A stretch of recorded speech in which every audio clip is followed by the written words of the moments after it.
Hi friends, আমি মৌ বলছি। একটু দেরি হয়ে গেল। আজকে তোমাদের দেখাবো শ্রীরামপুরে দুটো বিখ্যাত সরস্বতী প্রতিমা এবং মণ্ডপ। প্রথমটি শ্রীরামপুর ডাক্তার বাগানে মহিলাদের দ্বারা পরিচালিত ক্লাব মৌসুমীর বিখ্যাত নীল সরস্বতী।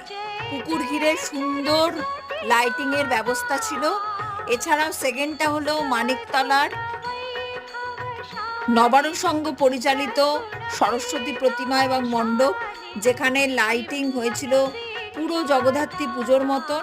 এবং এখানে একটা বড় পুকুর পাড়ে এই পুজোটা হয়, তাই পুকুর ঘিরে সুন্দর সুন্দর লাইটিং, তার সঙ্গে দেবী প্রতিমা। এখানে দেবী প্রতিমা দুখানা ছিল, দুটো। দারুণ লেগেছে দেখতে। যারা মিস করেছে এবছর অবশ্যই একবার দেখে নিও। ভালো লাগলে ভিডিওটা লাইক, শেয়ার এবং কমেন্ট করো, আর সাবস্ক্রাইব করতে ভুলো না।